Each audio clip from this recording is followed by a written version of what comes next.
Debate's a chance for these candidates to strut in front of a big TV audience, and as the campaigns finalize their big sell to the public, let's bring in someone who understands it all well. It's Steve Caplan, adjunct professor at USC School of Journalism, also a campaign strategist. Steve, thanks for coming in, man. It's great to be here. Well, let's think about this. I'm going to use you as a Mad Men guy right now, because you understand this is all about selling something. And both campaigns are selling an idea of either the future or the past. And we'll begin as we see him up here. We're not going back versus Make America Great Again.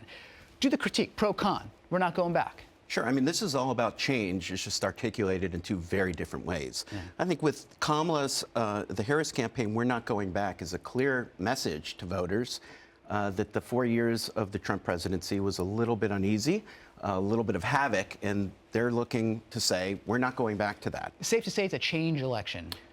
It is a change election, and it's quite remarkable, probably the only time in political history where you have a former president who wants to return to the White House, who's calling for change, and the vice president of the incumbent president, who's also asking for change. But that's where we're at right now. And that gets into the interesting critique, because we're not going back. And former President Trump is saying, Kamala Harris, well, you're criticizing a lot of things that you could have done something about while you're in the White House. So there's a little bit of a weakness to the message, right? Or a vulnerability? Yeah, I think there is. But, you know, the Harris campaign had a chance to do a bit of a reboot in this past week. Right. And to send out a different message. And regardless of where you come down on the political spectrum, they were able to achieve that.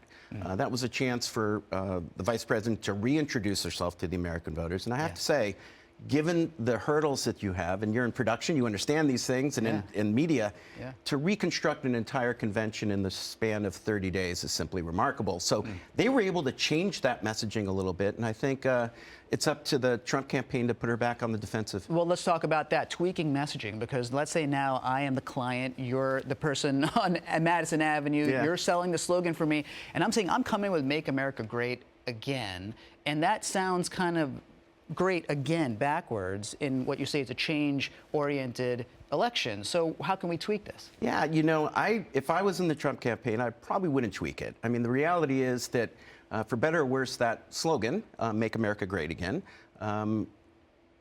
is a epic sort of branding moment in American politics. So true. The red hats, the rallies, and the rest. So for him to change course, A, it's probably not the best strategically, but B, he is not really a guy who changes course very easily. Well, let's think about that real quick, too. So is there a weakness, then, in getting so locked into your branding that it makes it hard to pivot? Because Kamala Harris has pivoted. Former President Trump might be stuck in his ways with this iconic behemoth on his shoulders of branding. If I was his campaign consultant, it would be a hard test. I'm not going to lie. He's a guy who likes things done the way it is. I read something very interesting, and I think it's true. And this is not a knock. Look, as professional message people, our job is to help our candidates win. That's what we do. Right. Many Republicans are saying, look, President Trump, go do your thing, go play golf, and let the television advertising do the hard work for you and the heavy lifting. That is where you could make the message change, in advertising. Another good thing he is at messaging is coming up with these phrases. He tries to make them stick to the folks that he's running against. He's talking about the economies of vulnerability, potentially, for Democrats. They were polling down on that, leading into some of these changes in the economy.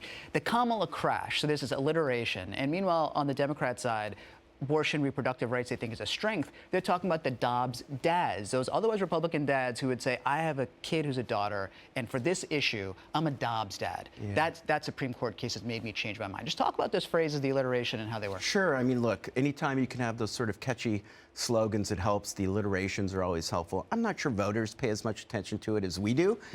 It's really an organizing tool. It's a way to kind of construct a narrative that's simple and easy to understand. So I think the Harris campaign has really reached out to what they call dudes for Kamala? Dads? Yeah, that's right. Dads. All of it, That's unusual for Democrats. White dudes, in fact, if I'm not mistaken. Yeah, well, there's been every single kind of person, every demographic for Kamala, and some similar situation going on the Trump side. They're trying to figure out how to mobilize the people. And one of the ways they do that, Steve, is through music. We saw an interesting headline come out about Dave Grohl, Foo Fighters, saying, you know, former President Trump, you can't use My Hero as you did at the song My Hero, at this recent rally. Cue the music. And this is when it would come up, and we would get very inspired. But that's the point, right? Despite the fact that former President Trump, in this case, and with Neil Young rocking the Free World, which is used at the DNC, he uses these songs, perhaps knowing he doesn't have the rights.